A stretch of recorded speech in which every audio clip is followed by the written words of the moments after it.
बिस्मिल्लाहिर्रहमानिर्रहीम। अस्सलाम वालेकुम नाज़रीन। दुनिया में जो होता है महज इंसान को लगता है कि वो कोई कुदरती अमल या बस किस्मत में लिखा था, और कई लोग ऐसी बातों को बस इग्नोर करके अपनी ज़िंदगी जीते हैं। लेकिन ऐसे लोग शायद ये नहीं जानते कि उनके टीवी चैनल से लेके सोशल मीडिया साइट्स, कार्टून, बल्कि सॉन्ग्स, और ना सिर्फ सॉन्ग्स बल्कि कई इवेंट्स में उनके माइंड्स को डाइवर्ट किया जाता है। जी हाँ नाजरीन, अगर आपको ये सब बातें मजाक लगती हैं तो आज हम वीडियो में कुछ ऐसे ही चीज़ों के बारे में बात करेंगे। और इल्यूमिनाटी क्या है, इसकी हिस्ट्री क्या है और ये कैसे काम करती है, मैं आपको बताने वाला हूँ इस वीडियो में। अगर आप चैनल पर न्यू हैं तो वीडियो को आखिर तक लाजमी देखिएगा। वीडियो को लाइक करना ना भूलिएगा और सब्सक्राइब करके साथ दिए हुए बेल आइकन को दबाना भी ना भूलिएगा, ताकि आने वाली वीडियो से बाखबर रहें। तो स्टार्ट करते हैं आज की वीडियो। नाजरीन, आज के दौर में इंसान को लगता है कि सब अपनी मर्ज़ी से चल रहा है और हर चीज़ खुद मुख्तियार है, लेकिन नाजरीन ऐसा नहीं है। दुनिया में ऐसी कई तंजीमें हैं जो बड़े बड़े काम कर रही है और आम इंसान की सोच वहाँ तक पहुँच ही नहीं पाती। ऐसे ही एक तंजीम का नाम है इल्यूमिनाटी, जो कि सारी दुनिया में अपना निज़ाम आहिस्ता आहिस्ता कायम कर रही है। लफ्ज़ इल्यूमिनाटी का मतलब इल्म की रोशनी के इल्म बरदार है। दूसरी तरफ इसका मतलब शैतान के पुजारी भी बनता है। ये तंजीम उस वक्त वजूद में आ चुकी थी जब शैतान इब्लीस को अल्लाह ताला ने आसमानों से निकालकर ज़मीन पर फेंका था, लेकिन इसकी बाकायदा बुनियाद एल्बर्ट पाइक नामी इंसान ने रखी। एल्बर्ट पाइक ये वो इंसान था जो शैतान का बहुत बड़ा पुजारी था, और सन 1717 ईस्वी में फ्री मिशन नामी तंजीम से निकलकर इसने इल्यूमिनाटी तंजीम की बुनियाद रखी थी। और फ्री मिनिस्ट्री ने 4 जमातों को एक जमात इल्यूमिनाटी में ज़म कर दिया। एल्बर्ट पाइक ही वो इंसान था जिसने दावा किया था कि तीसरी जंग अज़ीम की वजह इस्लाम बनेगा, या हमारी तीसरी जंग अज़ीम इस्लाम के साथ होगी। जिस वक्त वो तीसरी आलमी जंग की बातें करता था, उस वक्त पहली 2 अज़ीम जंगें भी नहीं हुई थी। इस तंजीम की नुमाइंदगी इख्तियार करने के लिए बाकायदा हल्फ और शैतान की रबूबियत का इकरार करना पड़ता है, यानी शैतान को अपना रब मानना पड़ता है और वादा करना पड़ता है कि आज के बाद मेरी रूह का मालिक शैतान है, यानी अपनी रूह उसको बेचनी पड़ती है। यूँ शैतान इन लोगों की ज़िंदगियों से ऐसे जुड़ जाता है जैसे इंसान के जिस्म का कोई हिस्सा उससे जुड़ा होता है। दूसरी अहम बात यह है कि तमाम तर इबादत सिर्फ़ और सिर्फ शैतान के लिए होती है। सजदा करने से लेकर उंगलियों और टखूनों या एहराम मिस्र के अजीब व गरीब निशान बनाने तक, और जानवरों के साथ साथ इंसानों तक की कुर्बानियाँ करने से भी ये लोग गुरेज़ नहीं करते। ये लोग शैतान की खुशनुदी और उससे ताकत हासिल करने के लिए हर वक्त अपनी तस्बीह पर शैतान का नाम लेते रहते हैं और उससे गैबी मदद मांगते हैं। अगर इस तंजीम के शयातीन की बात की जाए तो सबसे पहले नाम आता है लूसीफ़र का। गालिब गुमान यही है कि ये इब्लीस शयातीन का खुदा है। यूनानी माइथोलॉजी में इसको ओडिनिसी कहा जाता है, जो कि इनके मुताबिक सबसे बड़ा समुद्री खुदा है। हदीस शरीफ में भी ये ज़िक्र है कि शैतान अपना तख्त समंदर पर बिछाता है। अगर दूसरे बड़े शैतान की बात की जाए तो उसमें नाम आता है बीफू मीट्स का।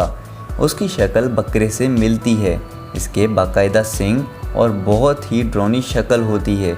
ये लोग इसके ना सिर्फ बुत बनाते हैं बल्कि खुफिया तौर पर उसकी इबादत गाहें भी कायम करते हैं, जिन्हें शैतानी चर्च कहा जाता है, जहाँ पर इस तंजीम के सब मेंबर्स इकट्ठा होकर शैतान की इबादत करते हैं। इनका सबसे बड़ा इल्यूमिनाटी निशान एक आँख है, जो कि दज्जाल की आँख है, जो इस सब का मसीहा है। अपनी एक आँख को बंद करके दूसरी को खोलकर ये लोग दज्जाल की काणी आँख को शेबा बनाकर अपने पूरे इल्यूमिनाटी होने पर सच की मोहर लगा देते हैं। इनके बाकायदा दर्जे होते हैं। 1 से लेकर 37वें दर्जे तक के इल्यूमिनाटी शयातीनी ताकत के हिसाब से बहुत ताकतवर होते हैं।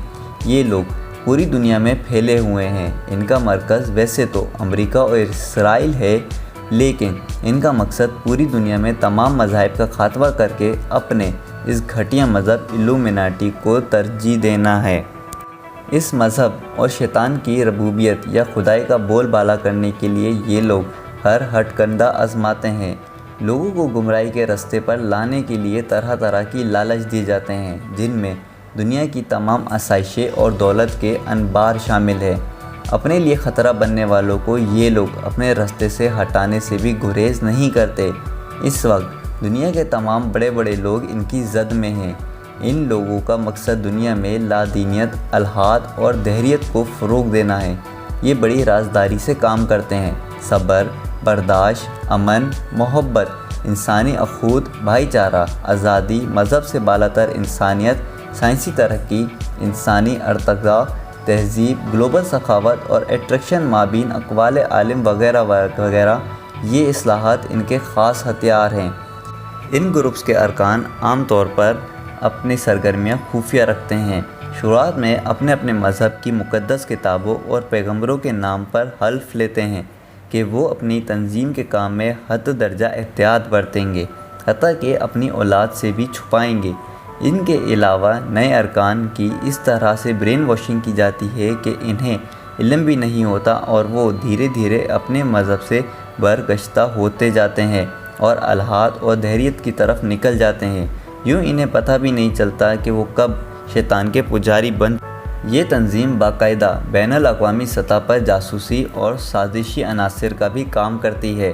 ان کے بارے میں کہا جاتا ہے کہ یہ جہاں پر بھی رہتے ہیں وہاں مستقبل میں ہونے والی جنگوں کی تیاری کرنے کے لیے بڑے بڑے بنکرز کی تعمیر کرتے ہیں۔ یہ بنکرز اتنے بڑے ہوتے ہیں کہ ایک بنکر میں 5000 لوگ 10 سال تک زندہ رہ سکتے ہیں۔ HAARP نامی مشین کو بھی وہاں رکھا گیا ہے جس سے منصوعی زلزلے اور سونامی برپا کیے جا سکیں۔ کہا جا رہا ہے کہ صدام حسین کو بھی ارجنٹینا میں ایسے ہی کسی بنکر کے اندر رکھا گیا ہے۔ جس کو پھانسی دی گئی تھی وہ اس کا ڈمی تھا، واللہ عالم۔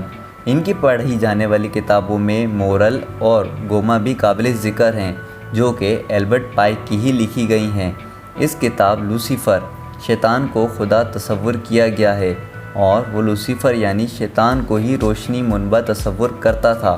اس سوسائٹی کے ایک ممبر کا کہنا ہے کہ لوسیفر، ابلیس کو مقدس کتابوں میں شیطان کہا گیا ہے، اس لیے انہیں سب سے زیادہ علم حاصل ہے اور یہی لوگ معاشرے میں سب سے زیادہ قابل احترام اور برتر لوگ ہیں اور پوری دنیا میں ان کو ہی حکمرانی کرنے کا حق حاصل ہے۔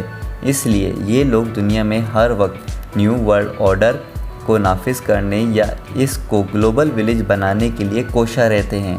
اس وقت دنیا میں جتنی بھی افراتفری اور جہاں تک بھی جنگیں برپا ہیں، ان سب میں ان لوگوں کا ہاتھ ہے۔ اللہ تعالیٰ سے دعا ہے کہ ہمیں دجال اور ان کے فتنوں سے اپنی پناہ میں رکھے۔ تو ختم کرتے ہیں ویڈیو کو یہیں۔ اگر ویڈیو اچھی لگی تو لائک کریں۔ اس بارے میں آپ کی کیا رائے ہے کمنٹ میں لازمی بتائیے گا، اور اب تک چینل کو سبسکرائب نہیں کیا تو لازمی کر دیں۔ ملتے ہیں اگلی ویڈیو میں انشاءاللہ، تب تک کے لیے اللہ حافظ۔